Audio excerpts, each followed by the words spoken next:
Welcome to From City to the World. I'm your host, Vince Boudreau. I'm the president of the City College of New York. From City to the World is a show about how the work that we're doing here at City College matters to people across the city and throughout the world. We'll discuss the practical application of our research in solving real-world issues like poverty, homelessness, climate change, the integration of immigrants into our community, healthcare disparities. Today, we're going to take a look at one of the schools here at the college that teaches students the value of service and leadership in their communities, and that'll give us an opportunity to talk more generally about the role of service and political activity in contemporary life. City College has the Colin Powell School for Civic and Global Leadership, which offers students real-life experiences so they can learn to solve some of the real-world issues that I just mentioned. So I'm really pleased today in the studio to have the Dean of the Colin Powell School, Professor of Political Science, Andy Rich. He's the author of Think Tanks, Public Policy, and the Politics of Expertise. He was previously the chairman of the Political Science Department at City College, as well as the deputy director of programs at the Colin Powell School when it was the Colin Powell Center. And in fact, he and I worked really closely together in those years, building the center into what became the school. He spent his entire career thinking about what service promotion among young people should look like. So from 2009 to 2011, he was the president and CEO of the Roosevelt Institute, and he launched the Institute's think tank and oversaw efforts to expand and strengthen its campus network, and really in those years took the Roosevelt Institute to new heights. In 2011, he became the executive secretary and CEO of the Harry S. Truman Scholarship Foundation. And that's a foundation that provides merit-based scholarships to students who plan to attend graduate school to become public service leaders. During his tenure at Truman, the foundation has enjoyed record numbers of applicants. And I'll say that at City College, we have always been tremendously proud of the students that get Truman Fellowships. It's an indication both of their excellence, but also their commitment to service. And so it's appropriate that after serving as the executive secretary and CEO of that fellowship program, Dean Rich has now come back to City College to run the Colin Powell School. He's a graduate of the University of Richmond. That's where he got his BA, and he also at Richmond received a Truman Scholarship. He earned a PhD at Yale University in political science, and I'm pleased that he is now back at City College as one of our newest deans. Dean Rich, welcome to From City to the World. Thank you very much. It's great to be here. So let me just start by asking you to reflect a little bit about your career. It's taken you from academic institutions where you pioneered some efforts. For instance, when we worked together at the Colin Powell Center, it was you that brought the whole concept of service learning to the center, something that we're now doing more generally across the campus. But you've gone from campus work into the Roosevelt Institute, Truman Scholarship Program, and back. Could you sort of give us a sense of what themes in your mind have united the work you've done in all these, in some ways very different places? Yeah, I guess in some ways I might even take you a little bit further back, which was, when I was in college, I was a political science major and was very involved in politics and became really interested in American politics. And while in college, I'm originally from Delaware and worked in politics there. I was a driver for a guy who was in Congress for an election season, and then he ran for governor, and I was a driver in his kind of scheduler at that time. Let me just interrupt you. Delaware, that's one of the most important states in the nation, as you well know. I'd forgotten it was one of our states, but go ahead, go on. I can't miss a chance to talk about Delaware. So from there, I was thinking a lot about what direction I wanted to go. I cared a lot about public service, and I'd say that is kind of knit together in my career. And I care a lot about democracy and kind of the state of American democracy and how it's evolving. And thought about becoming a lawyer, thought about becoming a policy person and getting a master's in public policy. And in the end, chose to get a PhD because I thought that's where you could really examine these questions of how democracy works. And ultimately, for me, became very interested in the questions of how democracy works up against capitalism. Capitalism as our economic system, democracy as our political system. And so became a professor, was your colleague for a bunch of years and loved it, and have always in that work been committed to the opportunities and the empowerment of young people, and a belief that for all the problems we have, they can be overcome if we can bring new generations into public service. And then my academic work had been about the role of think tanks in American policymaking and how, in particular, these were a set of institutions that went from being kind of expertise-producing institutions to sources of ideology, and particularly how the conservative movement in this country advanced a set of ideas that really shifted our politics over the last 50 years. And so that became the kind of issue that animated the next stages of my career, and I went and had the opportunity to build a progressive think tank built on the legacy of Franklin and Eleanor Roosevelt, but to kind of bring the values that animated their work in the 20th century into the 21st century, and then kind of go from there. Mm-hmm. It's not usual for somebody to teach at an academic institution, go out, and then come back to the same institution. And in some ways, you never really left, right? You directed our Skadden Arps honors program in legal studies. You ran our semester in Washington. But given those values, given those commitments to what is it about City College that has kept you kind of in our orbit even as you've taken on these different challenges? Well, so part of what got me interested in think tanks was the idea that these were the places where public intellectuals go, and that in some sense universities had ceded that space. If you go back to the middle and latter parts of the 20th century, universities were really the sources of public intellectuals. And so I got caught up in that work and left, but always kind of kept a foot in. But part of what kind of animates my and informs my enthusiasm for City College is a belief that this place is different, that it has always been a place that is publicly focused. It has always been a place that is small p political. Our mission is political. Our purpose is, in some sense, controversial, even though it shouldn't be in our society. And our orientation is to be involved in the community, to be engaged. I certainly think that's true for the Colin Powell School. We're the School of Social Sciences at City College. And so everything from psychology to sociology, political science, economics, anthropology.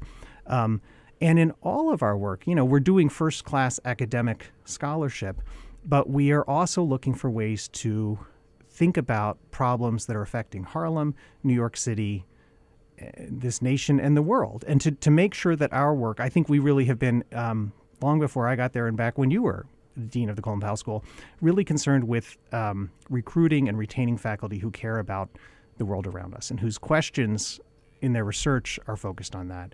And part of what drew me back to City College was the opportunity to be part of an institution that is interested in shifting power in our society. I guess for me, coming to this as a political scientist, power looms large in my analysis of the world, and part of the challenge is that if you go back to where I started, democracy, in my view, has really been overrun by capitalism. The democratic system has become a pawn of a kind of capitalist economic system, and you can believe in capitalism, but you should still understand that it should stay in its lane.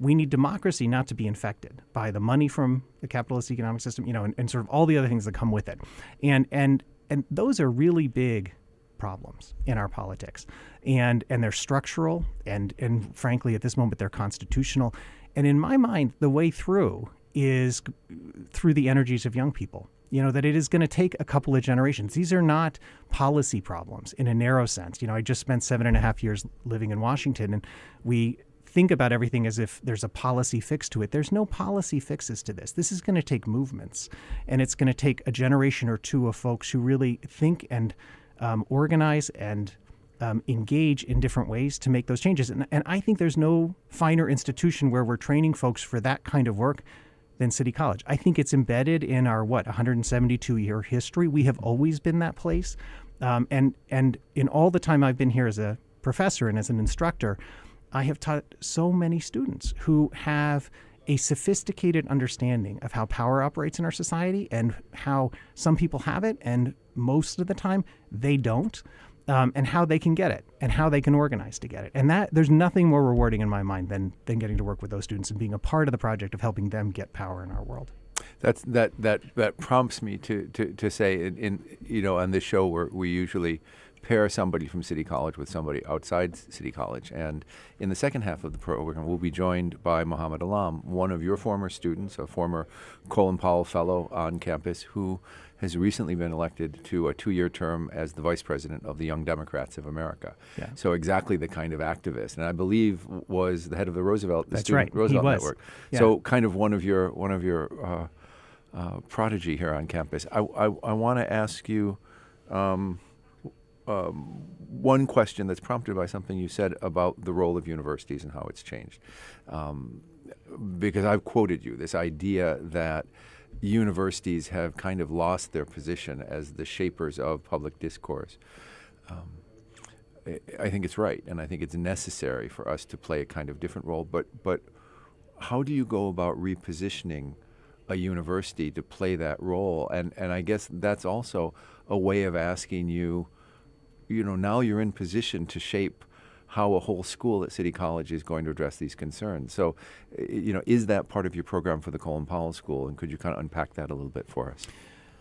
Yeah, I mean, those are big questions and big challenges. But I think, one of the things I have been saying to anybody who will listen since I started as dean is that I think there's an opportunity for us to think in some sense more creatively than we're often invited to do in academia. That, we have some fascinating, interesting, entrepreneurial, and really quite different programs in the Colin Powell School, around community organizing, community change.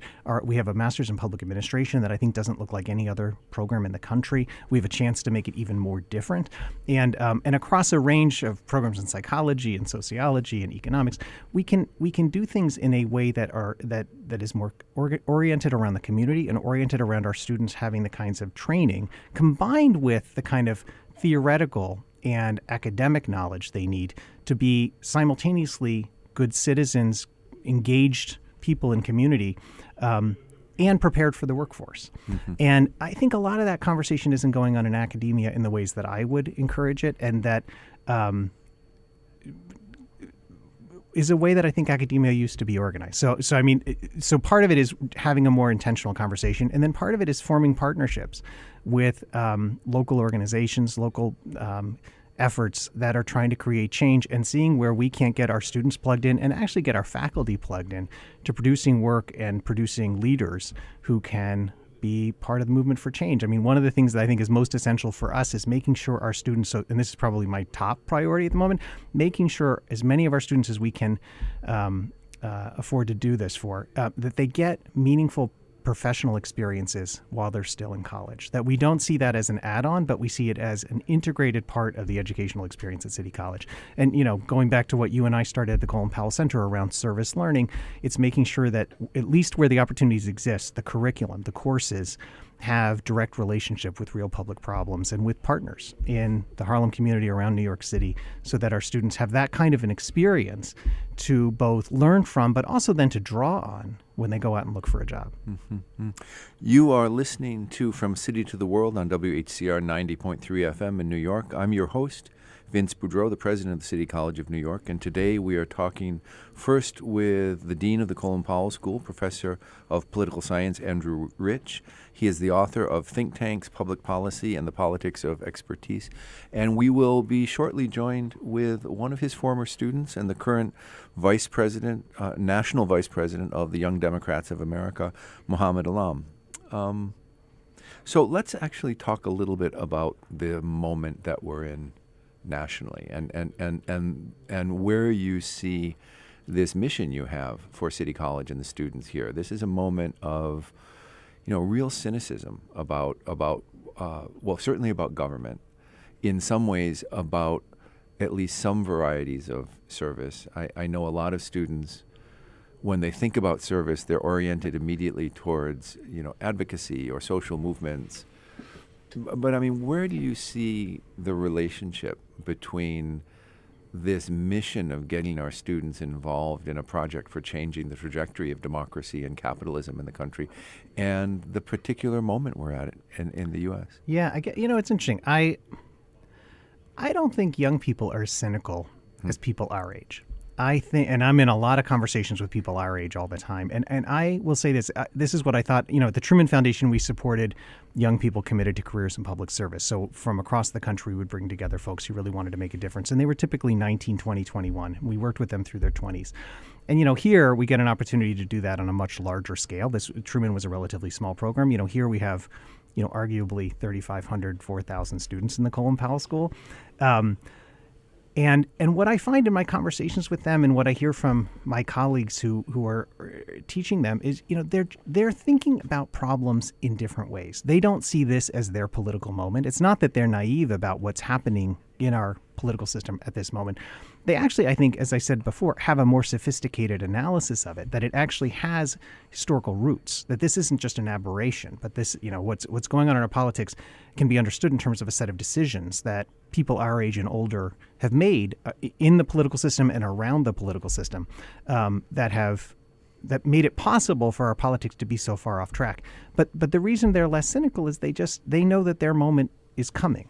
And we have launched at the Colin Powell School just since I started, and frankly, in part from your encouragement, something called a Climate Policy Fellows program, which is to support students not just in the social sciences, but in engineering, architecture, and the sciences, engineering, in thinking about how they can affect the debates around sustainability, resiliency, and climate change in our country. And what I find among those students is we're getting a little bit of, looks like there must be something going on. Maybe the vote just happened. That could well be the alert. So what we're seeing among the Climate Policy Fellows is an appetite to think in an interdisciplinary, cross-divisional way about the problems of our country and our world, of the climate that they're living in. And one of the things that kind of inspires me among them is we've been doing kind of intensive training led by one of our alums, one of your former students, Trevor Hauser, is that when they're getting advice from speakers who are my age and your age, that, well, here's how you build a career in a field, they're almost to a person pushing back and saying, well, that's not the way I'm going to do it. Mm-hmm. I want to combine economics and biology. I want to combine design and politics. And I'm going to do it in whatever ways I can, because the problems are too important for us to think that we can just silo ourselves. And so I'm not sure this, answers your question well, but I actually sense a certain optimism, a creativity, and an appetite on the part of young people to make change. And frankly, that's a big part of why I'm excited to be here. I really do think there's no way to not be cynical if you can only think about what's going to happen in 2020, because I can't predict, you can't predict. But it's going to get messy, and it could get messier before it gets better. But I think there's a path through if we create the avenues for young people to have the power that they often feel they don't. I want to ask you to talk a little bit more about that. You're a professor of political science, American politics, at a really pivotal moment, a pivotal day in our nation's history. And, the impeachment process is going to be what it's going to be. The election is going to be what it's going to be. But there is a social and political and ideological residue of these kinds of struggles. And that's really where you've spent a lot of your career, thinking about how America thinks about politics and how thoughts are organized organizationally, institutionally, and in movements. How do you see this impeachment moment playing out in those terms? In highly partisan terms. I mean, I don't know that I have anything more profound than what most of us are hearing. I think we are living in a hyper-partisan moment in our politics. And the partisanship, the thing that I think political scientists have figured out, but that doesn't seem to be enough a part of the public debate, is that the hyper-partisanship, its formation is asymmetric. That is to say, it's not both sides becoming more polarized. It is one side. The Republican Party has, over the last 40 years, moved dramatically in a more conservative direction. Mm-hmm. And in fact, the Democratic Party, to the extent you want to reduce this to our two parties, has moved just a bit towards the center. And what we're facing is that as our kind of political problem in a moment in which we're also coming to terms with a profound inequality, economic, social, and racial inequality in our society, much of which isn't new, but it's getting worse. And so you have, you have one explanation, a racialized and xenophobic explanation that the likes of President Trump offers for how did this happen? Who is doing this to us? And it turns out it's other poor people, but they're poor people who don't look like you, is his message to white people. And then you have the kind of Bernie Sanders, Elizabeth Warren analysis, which again is slightly different from where the progressive movement has been. It's much more populist. And they're saying, actually, there's a class analysis here. And this is that the very rich have gotten much, much richer while the rest of us haven't gained any ground. And we're finding a lot of Americans gravitate to one message or the other at a time when, and those are kind of populist messages, at the same time as our ideological messages, conservative and progressive, are further and further apart.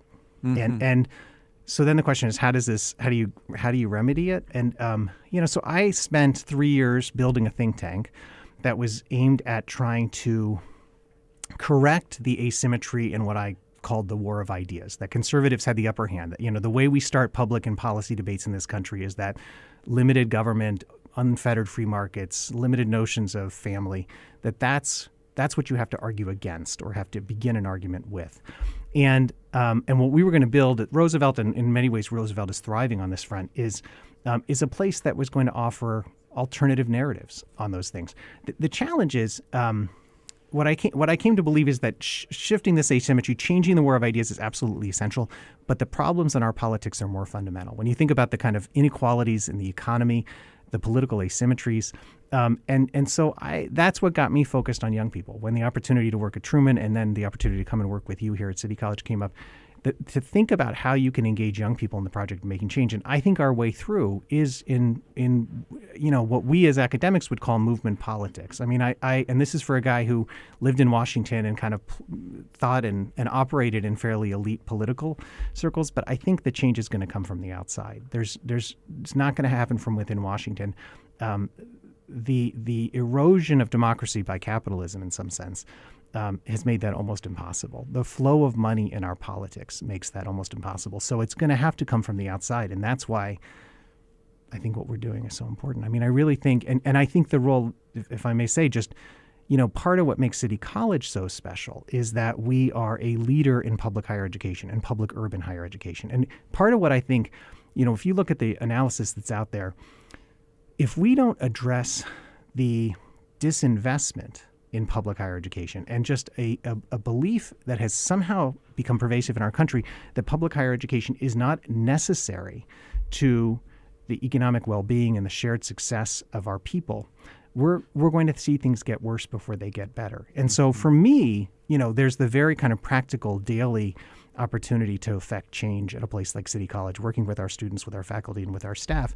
But there's also this larger project, which I think you're very much committed to, which is we have to reignite a conversation about higher education and public higher education and why it matters. Because across the country over the last 40 years, states have been disinvesting in exactly the institutions that have been the engines of economic and social mobility in their states and in this country. If you want to understand how the United States became a world power in the second half of the 20th century, a big part of it has to do with affordable, outstanding public higher education. And we have to make that a part of the conversation about how we restore our democracy. So I want to now take this. I mean, obviously, I totally agree. I think the project of City College, of CUNY, the way that we've kind of staked out our territory as leaders nationwide in social mobility really speaks to what it means to rebuild a democracy that's starting to stumble. So you've got now these generations of students that are coming through the Colin Powell School. And I guess my question is there a philosophy in the school about educating towards movement building, towards the construction of advocates coming out, as opposed to, economists and school teachers? And right. I mean, how do you, is that our role, or how do you think about that? I think it is. And, it's a conversation we're only just beginning for me with our colleagues. But, we are the Colin Powell School for Civic and Global Leadership. And I feel like part of our charge is to equip our students and our graduates to be leaders in our world, to be leaders domestically, internationally. And part of what that requires of us from the moment they hit the Colin Powell School, and this is something we're giving a lot of thought to, is that we help them understand where they can find their power, what that can look like. Because, at the end of the day, they also just need to pursue careers that they want to be participating in, things that fit their personality types. But alongside it, we want them to understand that they have power to affect change. And we can do that across the curriculum, but we can also do it by making sure they have the opportunity to be engaged in our communities. And we're seeing success. I mean, you've seen generation of students through, and now I have the advantage of seeing it too. Yeah. I just had breakfast yesterday with one of our first Colin Powell Fellows, actually, who's been doing international development and international refugee work around the Middle East, Mario Bettino. Oh, fantastic. And he's a great example of a guy who has found his power, has found his ability to affect change, and is an inspiration to other people. Yeah. And we're doing that, and I think it's exciting. It's one of the advantages of staying with an institution as a teacher. And there are people out there I know listening who are professors and teachers, to see your students come back to you years later. And if you're lucky, to think that you had some small share in sort of shaping. I mean, everybody owns their own future, but teachers play a role, and it's good to be in that role, especially when you encounter somebody 10, 15, 20 years later.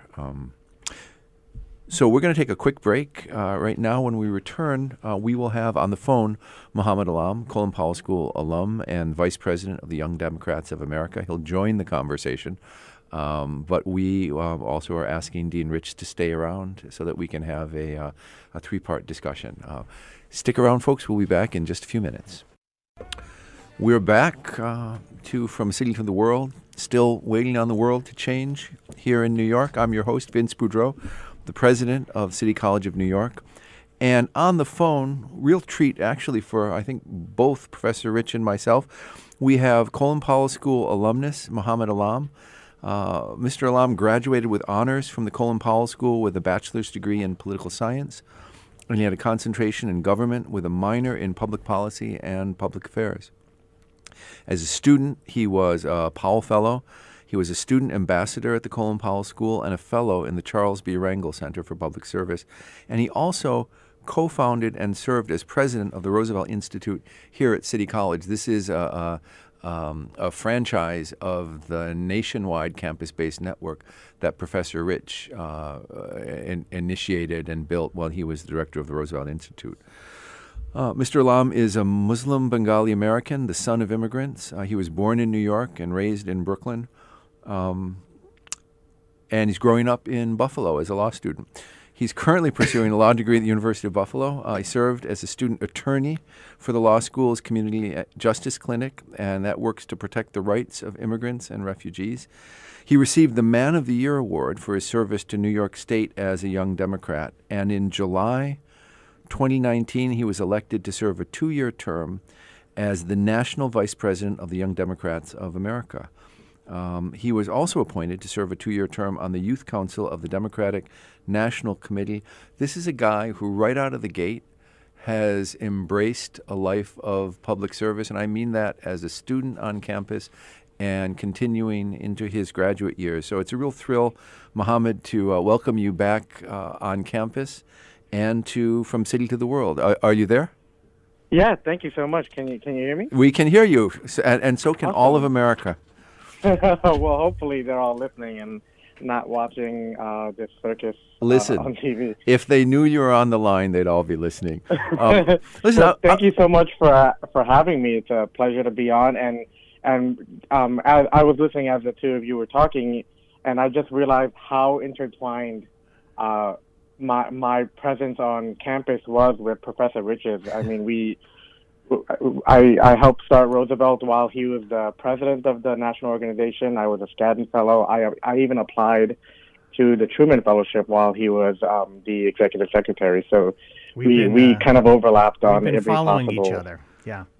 Nice. That's nice. Well, listen, this is a really good segue. The first question I wanted to ask you was just, I'd like you to describe your work in the Young Democrats of America, how you came to this group, what shaped your rise through the organization, and how you're thinking about it as an organization with a role to play at this moment in our national history. Yeah, definitely. I mean, all great questions. I'll try to kind of shorten my history in how I got here, but ultimately it started off when I was a student at City College of New York, I went to a local community event with the West Harlem Democratic Club, which was run by now one of my best friends. I just attended his wedding, Corey Ortega, and he's running for city council of that district. He got me involved in local politics, and then he pushed me to join the Manhattan Young Democrats, which is the county level party. And over a few years, I rose towards presidency of that organization. And then one of my other good friends, best friends, Mike Corbett, who was president of the New York State Young Democrats, which is now the state organization, appointed me to a role. And then I represented the state of New York to the national organization, which is the Young Democrats of America. So just as the DNC is structured, they have the national party, state party, and county party. The Young Democrats are similarly structured. And so I kind of rose through the ranks from local to state to now national when I ran with an amazing team of my friends, Joshua Harris-Till, who's our national president. And so throughout all of that, I kind of started getting involved with the national party as well, the DNC. Grace Meng, who was my congresswoman in Queens, and one of my close friends is Michael Blake, who's now running for Congress in the Bronx. Yes. Both of them ran for vice chair of the national party, and I kind of volunteered on their campaigns, and now they both serve as the vice chair of the DNC. So that's how I got involved in this, what seems now 10 years ago when I started, So, there was a huge push in the aftermath of the 2016 elections to recruit and support new candidates for elected office. And, that means, people of color, women, young people. And I guess this is a question both for you, Mohammed, and for Dean Rich. I mean, how successful do you think we have been in broadening the field and recruiting talent and directing people towards elected opportunity? And Mohammed, I want to ask you that from your vantage point in the Young Democrats of America, and then Dean Rich as an educator. But Mohammed, why don't you take the first crack at it? Yeah, definitely. I think through the Young Dems, I've seen a massive increase in involvement of young people, especially diverse young people from every type of background, gender, sexual orientation, religion, to get more involved in politics. And I want to say that it's just because we've been getting better at organizing, but there is a small part or a decent part played by the election of Donald Trump. He spurred a nationwide kind of gut reaction of people who wanted to get more involved because they felt that something went drastically wrong in that election. And so we see 2016 as a prime example of how many seats we won back in red districts that voted almost 60% Trump, but we flipped that member, and now they are largely the youngest Congress we've ever elected, the most gender diverse, and the most sexually diverse Congress we've ever elected. So young people are becoming the largest voting bloc in the United States, and I think we're beginning to realize how powerful that is now. Mm-hmm. Andy? Yeah, I mean, I think everything Mohammed said is right, and the only thing I would add is, it starts with President Trump in some sense as a target. Here's what we need to unseat, but it's also informed by we can win. And, and that's Barack Obama showed us that you can win and be a person of color at the very highest levels. And now what's happening in Congress and at state legislatures is further affirmation that people from all backgrounds can run and they can win. They can get the money they need. They can get the support they need, and they can get power. And that is very it's not the right word, but intoxicating. I mean, it really starts to send a signal that we're in a place of change. And that combined with the young electorate, I think it's going to be hard to go backwards on these things. The demographics are changing in some key parts of the country. Texas is, depending on which analysis you read, somewhere in the next 5 to 8 years, it's going to flip. There's no way it won't. Georgia, it's happening. Virginia, it's already really happened. We could go around the country and you can see it happening. Yeah, that's right. Yep. I think, Andy, in your answer, you said, it started with President Trump. But, I mean, in some sense, you also set a context for the evolution of our politics is really, there's a long-term trend, and it includes things like the massive entry of corporate money into the electoral system with Citizens United, and the way in which capitalism and democracy have kind of overshadowed one another.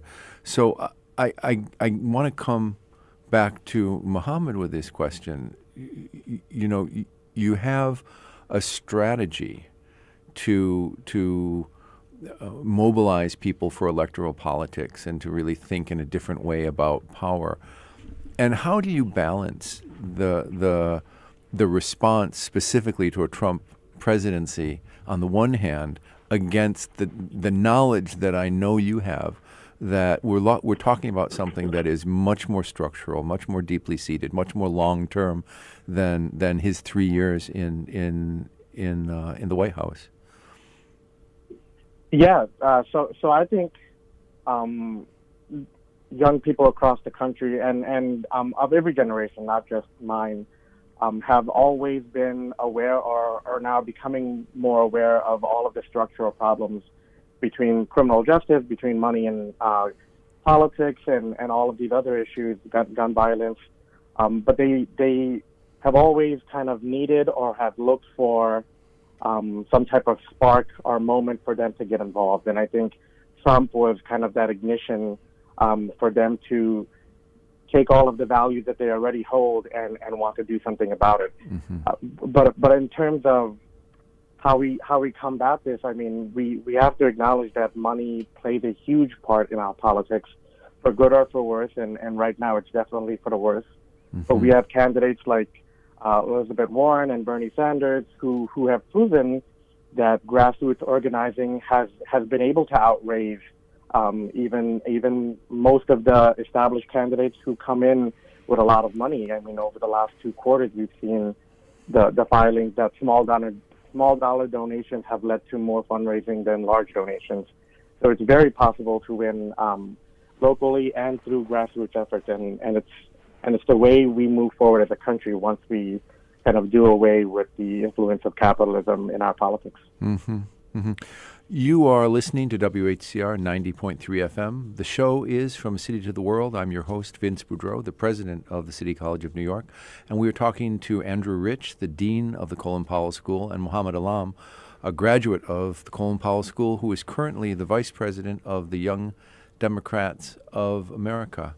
Muhammad, I want to talk to you a little bit about sort of issue hierarchies. I mean, obviously, this question of progressive politics or democratic politics versus, Trump-era republicanism is a kind of overshadowing political narrative.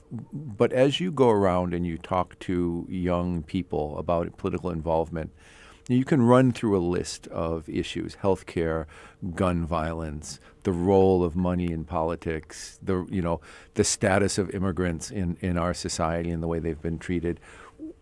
In your experience, where are we?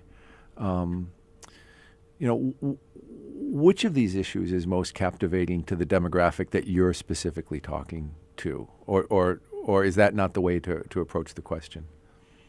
Yeah, I don't think that's the way to approach this question, just simply because the Democratic Party is such a large tent, and so many different views and political stances exist within it, and even further within the Young Democrat branch.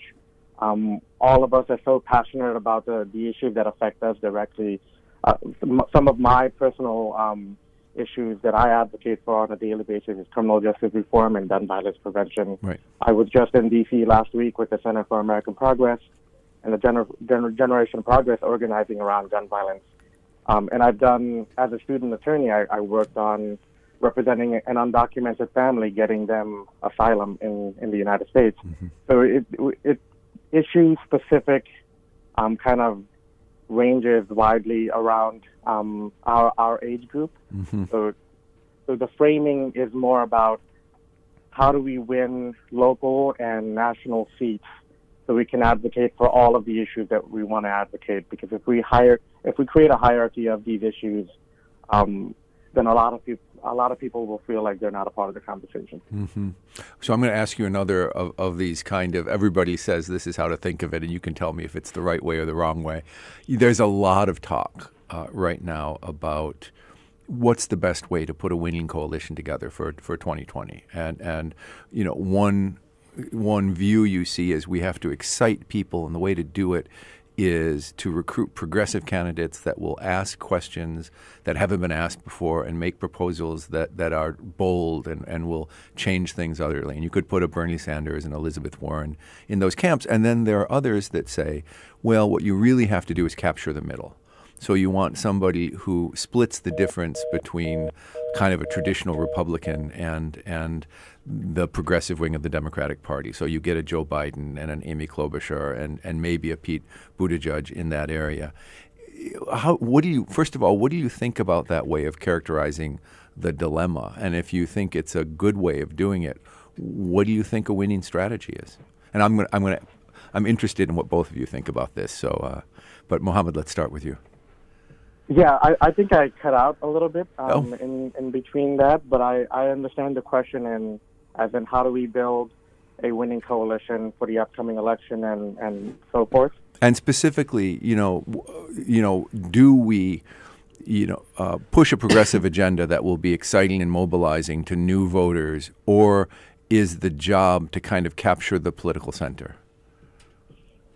Yeah, I mean, this is a generally difficult question. I think everybody, especially political pundits and candidates for office, will have varying answers. I don't know what the winning strategy is, and I know that might be kind of a disheartening answer, given that we're all involved in national level politics at this point, but it's hard to say that we want a clearly progressive, left-leaning agenda, because then I've traveled to Alabama and we have a meeting in Kansas, and I know the politics in those states are drastically different than me being a born and raised New Yorker, because we're always going to be more left than other states. But also picking a platform that is down the middle is definitely not exciting for folks. So I think the Democratic Party is having this constant kind of growing pains in advocating for issues that we know are right, but also trying to do so in a way where we win both the moderate states and the left-leaning states. And 2016 has been kind of a great example in we elected a lot of progressives, but also we elected people like Max Rose, who's a Democrat from Staten Island, and he's having to be a bit more moderate in his stances than AOC, who's in Queens. So we're kind of having to figure that out as we go.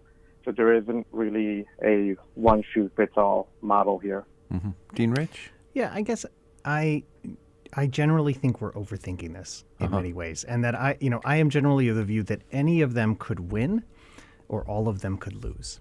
And we're in a difficult. We should not underestimate President Trump and his abilities politically, but also his ability to get reelected, in large part, too, because unemployment is a record low and our economy is thriving. And usually under these circumstances, the incumbent gets reelected. So despite everything we might feel and think from sitting in New York City, that's a real risk. But I think first and foremost, the American people want to be inspired. I think what I hear when I'm out talking to folks is an interest in someone who can bring a moral leadership. It's not that we just need an elected official. We need a moral leader in this country. And that could come from the left. That could come from the middle.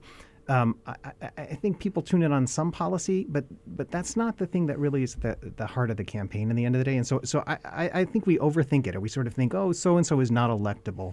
I don't buy it. And then the last piece I would say is, and this goes to what Mohammed knows better than me, which is, and then once we have a candidate, they just have to run a good campaign. And in 2016, there were blind spots in Hillary Clinton's campaign that led to the result that we got. They have to have the absolute best information, the best data, the best team, and any of them could win it, or they could all lose it. But I think we're wasting our time quarterback, or what's the right word, kind of armchair quarterbacking. Kind of like, but her the Medicare for all, or whatever idea we want to sort of worry is the one that will bring us a downfall of a candidate. I just don't think that's right. I don't think that's how American politics works. Well, so now let me ask another thing that people sometimes worry about, and invite you both to tell me not to worry about it. Are you at all concerned about, a couple things about the primary process? One is that it has been such a long process. We're still, weeks and weeks away from the Iowa caucuses, and lots of people have dropped out before a single vote was cast. We have the whole thinking around how you get onto the debate stage, and also whether it matters whether you're on a debate stage with 20 other people. But give me your thoughts on how it's gone so far, and what we maybe have learned about mounting an effective opposition. Mohammed, let's start with you. Yeah, it definitely is an exciting time in our country's politics. So there's kind of like two ways that I try to think about it, just so I can balance myself. One, in terms of my thought process as a political strategist, is that this is very messy, and the American public don't know who to believe in or who to trust. They think it's divisive. They see a lot of these Democrats attacking each other rather than attacking the Republican Party, and so that creates a lot of concern, and it brings up a lot of questions about electability, who's going to be clearly able to beat Trump in the presidential election. So there's that one way of thinking about it, and then as kind of just a citizen who's partaking in politics, it's a great thing to watch people actually having to work for your vote. This is the purest form of democracy. Everyone is able to run, or if you're 35 and older, but you get to see people advocating directly to you, and not someone who's just clearly going to win the nomination and therefore doesn't have to put in the time or effort. So there's this kind of dual thought process that I at least see this with. But over time, people forget, because in the last presidential election, there were just a handful of candidates, and everyone knew that it was going to be between Hillary and Bernie. But throughout time, there have been very, very contentious primaries, and we keep forgetting that. So this is kind of going back to our roots a little bit.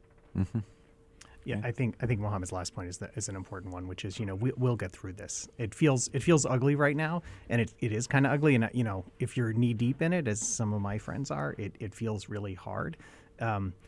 But I think for us, the voters, we'll get to the other side of this, and then it'll be a question of kind of how, on the back end of the first primaries, the latter part of the primaries go, and then the general election. I think one thing to be really mindful of, maybe more so than has been the case in the past, not that it hasn't been a problem before, is voter suppression. Yeah. And we're also heading into the census, and this has become a capital P political project for Republicans, particularly, to win elections in non-majoritarian ways, and to essentially try to retain power even when they don't have the voting numbers. And this Stacey Abrams in Georgia is leading an effort to try nationally to make sure we're doing what we can. Eric Holder is doing some of the same sorts of work, the former Attorney General.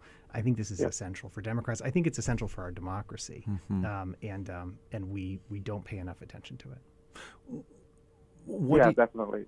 I just want to add on, Eric Holder, who helped start the Democratic National Redistricting Committee, and Stacey Abrams, who started Verified, the Young Dems throughout the country are partnering with these organizations to kind of get into that fight as well.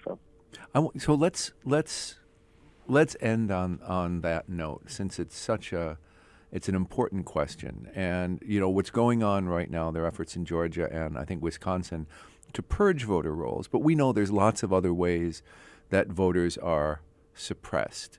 And if you're talking to citizens about, organizations have strategies, and we can go to court and we can file lawsuits and various briefs and all of that.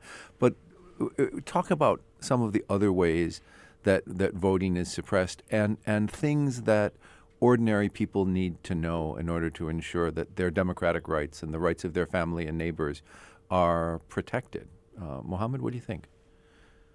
Yeah, so voter purges are more of a recent, or I would say in the last couple decades, but there have been way more institutionalized ways to prevent people from voting, so much as the differences of ID. So certain states, you could have a student ID and prove that you're a resident, but that would not be eligible to vote. But you can have a gun license and be able to vote. So they're clearly targeting a certain demographic, because if you have a gun license, obviously you're probably a supporter of the Second Amendment, and that means you're most likely a conservative, and therefore we want that district to be red. And if you're a student, then we know that you're probably educated and you're capable of free thought, and therefore you're going to vote liberal. And so there's these built-in institutional attempts that have existed for now almost 80, 90 years. And we are working with organizations throughout the country to, one, create a grassroots organizing effort and getting everyone to register no matter what. And then having a litigious arm through the DNC, which has the voter protection office within the organization now, and Stacey Abrams' Fair Fight in taking people to court for unlawful voter purchase. What should somebody do if they suspect that they're witnessing some form of voter suppression? Mohammed? Well, normally you would report that to the Secretary of State of your state's government, or the local or county election office, because they have the best means to do something about it. But at the same time, if you're in Georgia and the state Secretary of State is the person running for governor and he's the one doing the voter purges, you'll kind of feel like you have no way to address this. So one is kind of advocacy. You start organizing, you start telling people about it. You try to get as much attention around this as possible. Start asking your friends, your family, making phone calls to your local elected leaders, and then hopefully with enough traction, we could do something more about it. Andy, same question. I mean, I think everything Mohammed said is right. I think for lawyers right now, it's kind of an all hands on deck moment, and there is going to be a lot of litigation. There already is. And for advocates, it's a really important moment. For people who aren't lawyers and aren't advocates, I think it's important to talk to your neighbors, talk to your family, make sure everybody's registered, vote, check. I mean, they can't just purge you. Like it's not that fragile, although there's efforts in some states where that might happen. Not going to happen in New York. And so the biggest risk is you're not properly registered where you're likely or able to vote, and that you don't get out and vote. And I will tell you, one thing we've known for a long time, but we've got all kinds of new evidence, is the surest indication that someone will vote is that someone asked them to vote. And so everybody, all of us, can play a role in just getting the people we know to go out and participate in the elections. That feels like a really good note to end on. Thank you, everybody, for listening to From City to the World. I want to especially thank our two guests, Andrew Rich, the Dean of the Colin Powell School for Civic and Global Leadership here at City College. Thank you, Andy, for your time. Mohammed, what a treat to have you on the line. He is a Colin Powell School alumnus, Vice President of the Young Democrats of America. Do either of you have a last pithy charge to the audience, Mohammed? What should people know? I mean, I'm very hopeful.